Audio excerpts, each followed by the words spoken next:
Ich habe mir letztes Jahr einen großen Traum verwirklicht. Der Plan, Afrika mit eigenen Augen zu sehen. Dafür habe ich mir in Südafrika ein Auto gekauft und bin einfach Richtung Deutschland losgefahren. Was ich in den 22 Ländern alles erlebt habe, seht ihr hier. Alter, wow, Scheiße!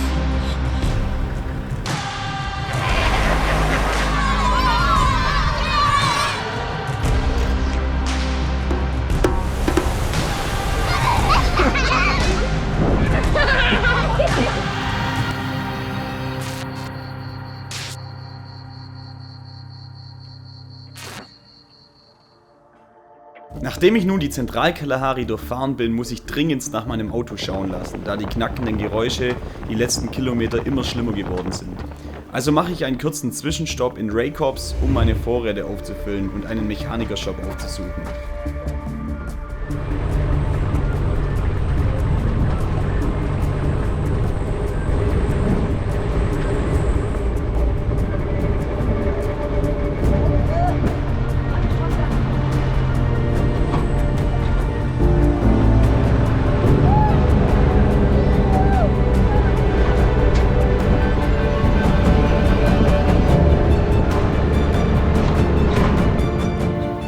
Leider verweist mich der Mechanikershop in das 200 Kilometer entfernte Maun, sodass ich leider nicht mehr auf die unglaublich großen Twetwe oder Suapen, zwei riesige Salzpfannen fahren kann, da das Risiko einfach zu hoch wäre, dort ein ernsteres Problem zu bekommen und dann festzusitzen.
So, guten Morgen. Ich habe ja jetzt gestern nochmal meine Entscheidung revidieren müssen, dass ich nicht zu der Salzpfanne fahre. Stattdessen bin ich jetzt in Richtung Maun gefahren, der nächsten größeren Stadt, wo ich das Ding reparieren lassen muss am Auto. Aber ich wollte euch nochmal ganz kurz hier bei Morgenlicht mein Setup hier zeigen. Es sieht echt geil aus. Hier sind überall so abgestorbene Bäume. Heute Nacht sind Pferde mit Glocken um den Hals an mir vorbeigelaufen. Und ich dachte schon wieder, was geht jetzt ab? Ey? Man hat einfach nirgendwo seine Ruhe, die Tiere sind überall. So, jetzt zeige ich euch mal ganz kurz noch hier das Teil, was kaputt ist. Und auf der anderen Seite genau das gleiche. Also war schon echt hart für das Auto, die Zentralkalahari. Und dann läuft auf einmal auf ganz entspannt ein Elefant vorbei, obwohl hier weit und breit kein Nationalpark ist.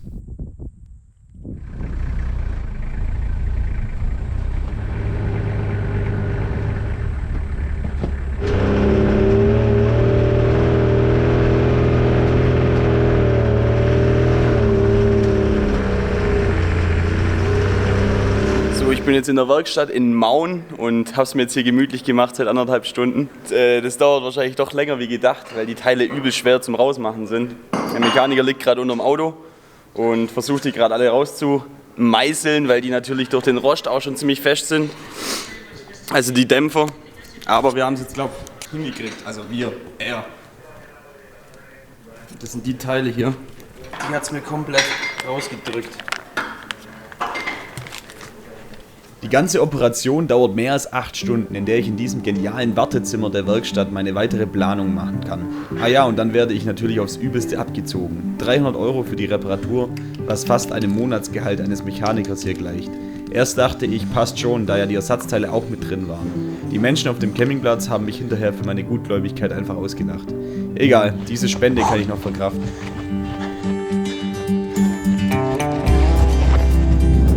Ich dachte, ich brauche mal wieder ein bisschen Bewegung. Habe mich jetzt entschieden, hier eine Runde joggen zu gehen. Ist schon geil, wie man durchs Joggen hier die Gegend erkunden kann. Da einfach nur irgendwo ohne Plan rumrennt. Macht auf jeden Fall Laune, was man da alles sieht.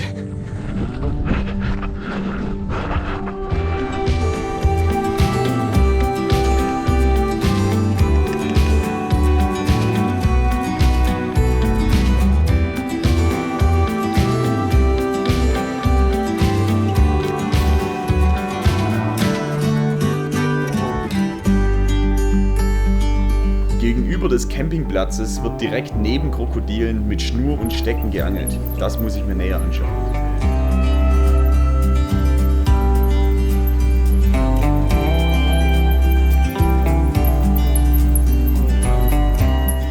My name is Florian. Florian. Nice to meet you, sir. Yeah, same. Nice to meet you. Yes.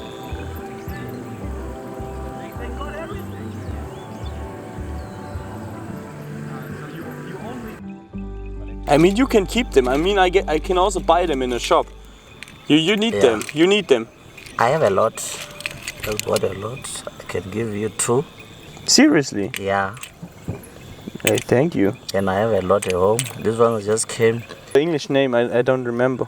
It's a nut. It's a nut. Yeah. You know, we call them mother if you translate it word by word. Okay.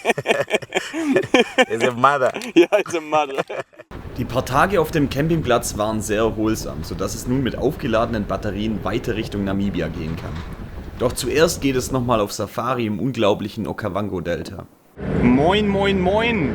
Servus zusammen. Ich bin jetzt hier gerade im Okavango-Delta unterwegs, im Moremi-Nationalpark. Und ich muss sagen, ziemlich geil von dem, was ich bis jetzt gesehen habe. Ich penne aber nicht hier drin, weil die Übernachtungen arschteuer sind. Der Staat hat es irgendwie privatisiert, die ganzen Camps, die hier drin sind, und dadurch haben die Preise einfach, können die sie beliebig wählen, wie sie wollen. Also ist ziemlich heftig. Also ich habe hier auch welche kennengelernt, die zahlen bis zu $100 die Nacht pro Person in dem Camp, und einfach nur, dass die da mit dem Auto hinfahren und da halt dann drin pennen können. Deswegen penne ich heute draußen und mache eben nur einen Tagesausflug hier rein. Ich war jetzt die letzten 3 Übernachtungen in Maun im Old Bridge Backpackers Hostel, habe es mir gut gehen lassen. Nach der Zentralkalahari hat es gut getan, einfach mal wieder ein bisschen, ja, wo anzukommen. Ich habe da ein paar coole Leute kennengelernt und habe da auch ein bisschen mit den Einheimischen geangelt abends und habe es mir einfach gut gehen lassen.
Sorry für die kurze Unterbrechung, es geht gleich weiter mit dem Video. Ich möchte nur ganz kurz die Zeit nutzen, darauf aufmerksam zu machen, dass ich einfach viele Monate Zeit investiert habe. Die Serie ist zu 100% von mir selber produziert und gefilmt worden. Und wenn euch das Video gefällt oder die Serie, dann lasst bei dem Video doch einfach ein Like da oder einen Kommentar. Ihr wisst ja, wie es läuft für den Algorithmus. Wenn ihr in der Videobeschreibung schaut, dann findet ihr noch weitere Möglichkeiten, wie ihr mich einfach darüber hinaus unterstützen könnt, damit einfach zukünftig weitere größere Projekte auf diesem Kanal einfach ermöglicht werden. Würde mich freuen, wenn ihr vorbeischaut. Und jetzt geht es erstmal weiter mit dem Video. Vielen Dank fürs Schauen, viel Spaß. Gerade im Moremi National Park auf so einer Aussichtsplattform, richtig geil. Da drüben sind Springböcke, gerade schon Adler vorbeigeflogen. Da chillen direkt die Hippos mit sogar einem kleinen Baby, die faulen Säcke. Und da ist auch direkt dahinter, war gerade ein Krokodil, habe ich jetzt gerade abgetaucht. Ziemlich nice hier, hey.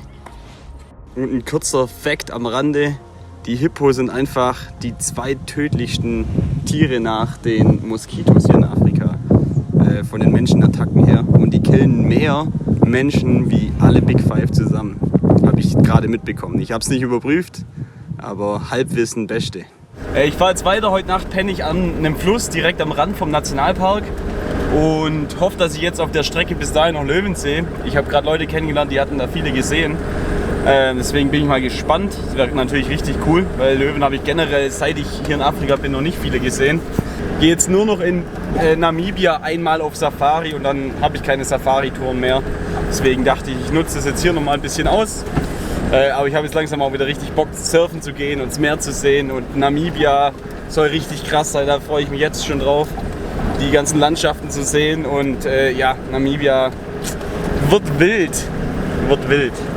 Ach so, und ich habe heute zum ersten Mal in dem Park drinne meine Winde ausprobieren müssen, weil so ein Typ vor mir gefahren ist, der hatte kein Allradauto, der hat einfach nur, es war ein Franzose mit, also ein älteres Ehepaar und die hatten halt keine Ahnung von dem Fahrzeug und sind auch mit 3 Bar in den Reifen über so einen sandigen Boden gefahren, dann noch mit einem Auto, was kein Allrad hat.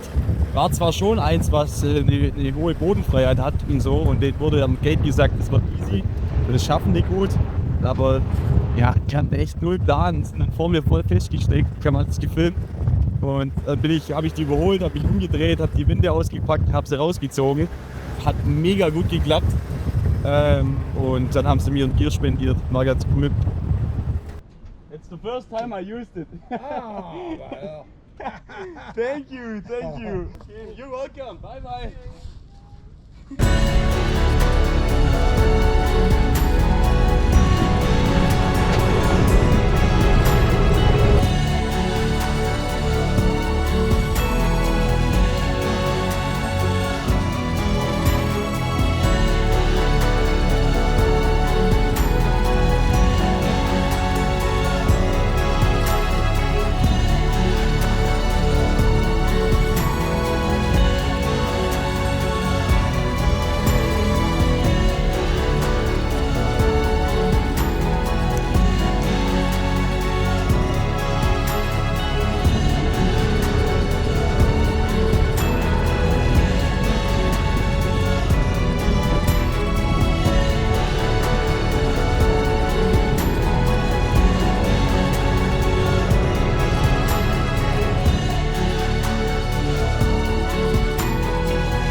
Auch wenn ich mir eigentlich versprochen habe, nicht mehr in die Nacht hineinzufahren, musste heute einfach eine Ausnahme gemacht werden.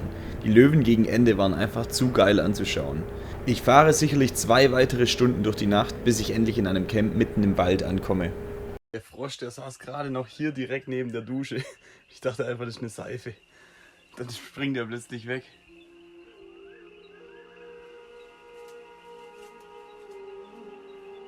They come here in Botswana. So we let them know the local transport and our experience. That's what we normally need to share with you. That's how we normally do. As we are here, we're gonna do our mokoro in the channel of. No, we can go and together. Yeah. Other rock. Yeah. If you go like this, and then I spot another bed, I bring you back. We stuck. I'm a rock. This is coming back. kuchukure kutoka mwone kwi neha kabisa kabisa.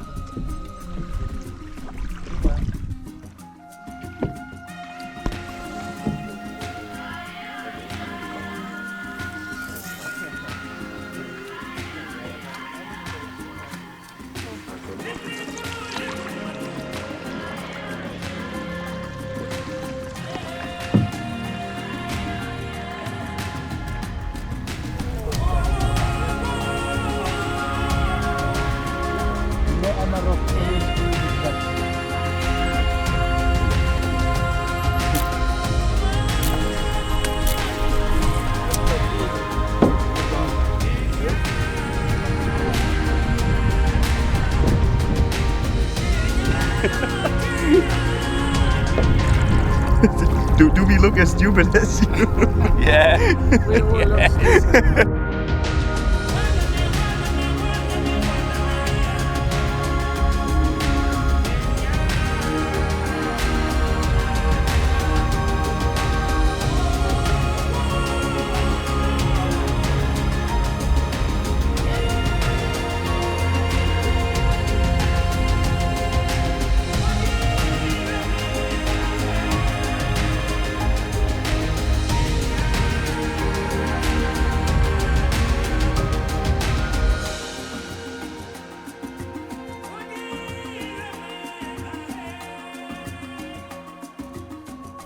So, ich bin jetzt im Joe National Park. Ich beobachte gerade einen Elefantenbullen. Hier sind echt extrem viele auf dieser Salzpfanne hier raus. Da waren so viele Giraffen und Elefanten, wie ich sie sonst glaube noch nie in der Konzentration irgendwo gesehen habe. Damit die Elefanten hier draußen bei der krassen Sonneneinstrahlung keinen Sonnenbrand bekommen und mit der Hitze klarkommen, bewerfen und suhlen sie sich im Schlamm. Der Schlamm schützt aber auch gegen Insekten und Parasiten. So, ich bin jetzt ungefähr 50 Kilometer gefahren hier im Jobe National Park und der erinnert mich mittlerweile ganz stark an die Zentralkalahari. Die Straße geht hier auch so genau durch wie in der Zentralkalahari. Ich sehe keine anderen Menschen. Die Straße ist ziemlich hügelig, aber alles auf Sand und alles wird durchgeschakt und ich dachte, ich zeige euch jetzt das mal ganz kurz. Ich bin hier gerade an einem Elefantenfriedhof. Da sieht man auch die ganzen Knochen und es sieht ziemlich heftig aus. Auch der Schädel von dem ist noch da, also da hat sich wahrscheinlich eine Löwenbande satt gefressen an dem Elefanten. Sieht wild aus.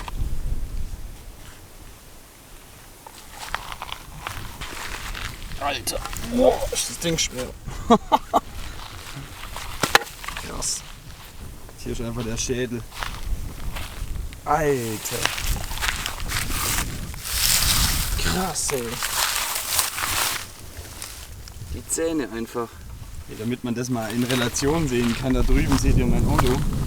Und da der Knochen, der ist einfach mal ja, locker 60 cm groß. Der Knochen hier.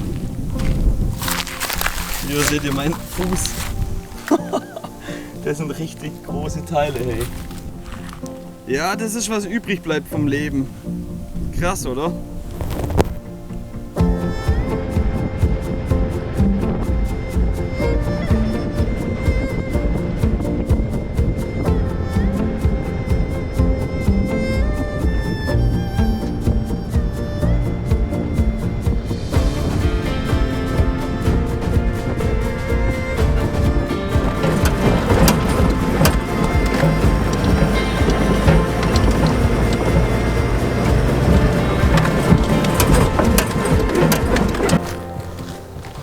Ich musste hier kurz anhalten.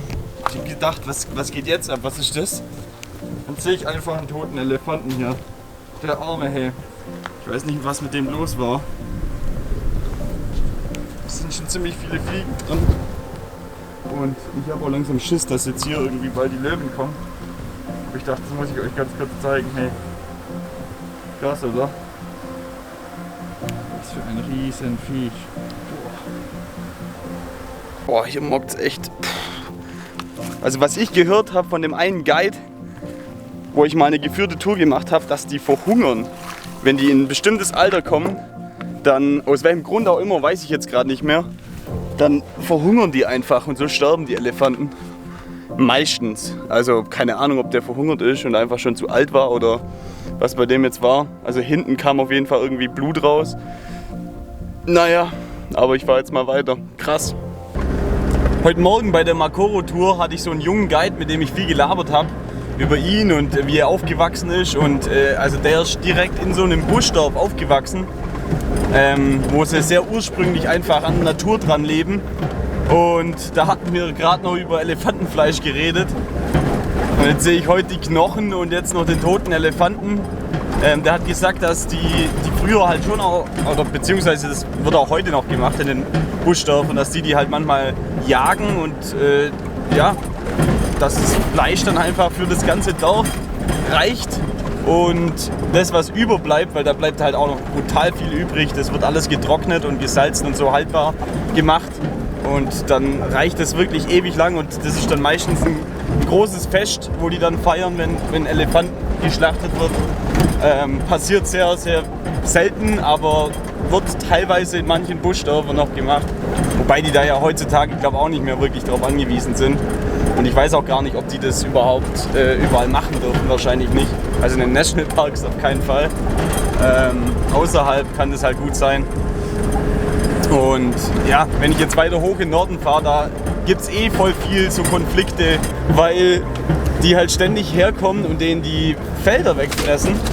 Dadurch gibt es mehrere Organisationen, die da irgendwie versuchen, zwischen Mensch und Elefant so mehr oder weniger zu vermitteln und da einfach eine Lösung für zu finden, dass Mensch und Elefant eben koexistieren kann, nebeneinander, auf respektvolle Art und Weise, sodass es halt einfach funktioniert, sodass die Elefanten die Ernte von denen nicht zerstören, die Elefanten aber trotzdem zu trinken und zu essen haben. Ein paar Kilometer weiter finde ich ein paar Leute, die seit mehreren Stunden vergeblich versuchen, aus dem tiefen Sand zu kommen. I can't believe you're here since 2 and still not eaten by the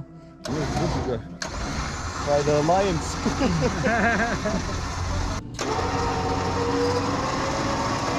Yes!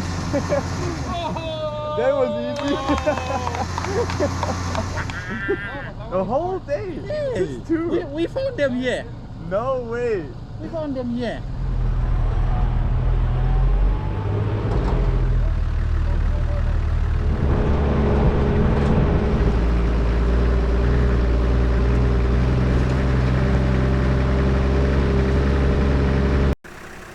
Ich weiß echt nicht, was hier mit den Elefanten los ist. Irgendwie scheint es denen hier nicht gut zu gehen und die sterben hier alle. Ganz krass, ich war jetzt hier gerade, ich bin gar nicht mehr im Nationalpark, ich will einfach noch 50 Kilometer weiterfahren. Dann kommt schon die Grenze zu Namibia und jetzt liegt hier schon wieder einer mitten auf der Straße. Der Elefant sieht jetzt nicht besonders alt aus eigentlich. Aber ja, krass. So, ich bin jetzt endlich wieder auf einer asphaltierten Straße seit, keine Ahnung, 10 Kilometern.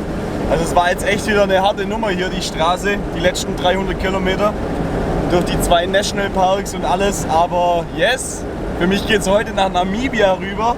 Ich habe schon richtig Bock und ich bin gespannt, was mich in Namibia alles erwartet. In Namibia bin ich wahrscheinlich ein bisschen länger wie in Botswana. Ich war jetzt hier, glaube ich, 10, 11 Tage oder so. Aber von dem, was ich sagen kann, Botswana, richtig geil, coole Landschaften, richtig coole Leute. Also ich habe das ja ein bisschen beobachten können, wie die auch miteinander umgehen und es ist einfach so eine richtige Herzlichkeit da.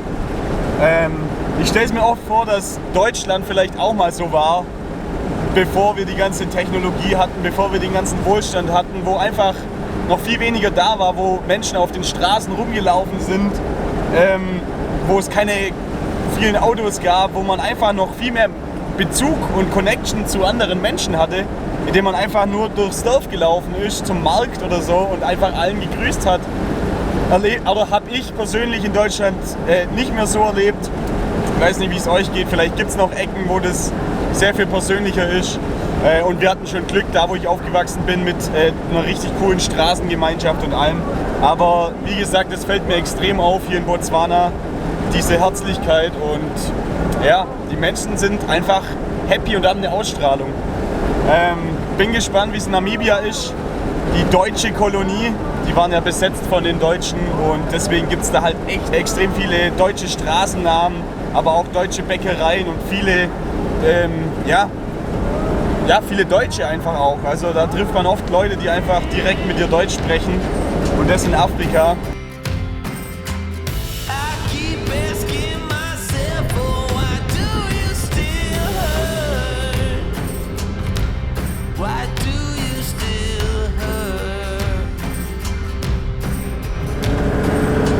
bin jetzt aus Botswana schon draußen, fahre jetzt gerade über den Fluss drüber, der Botswana von Namibia trennt. Jetzt bin ich auf dem Caprivi-Streifen gleich. Sieht ziemlich cool aus hier.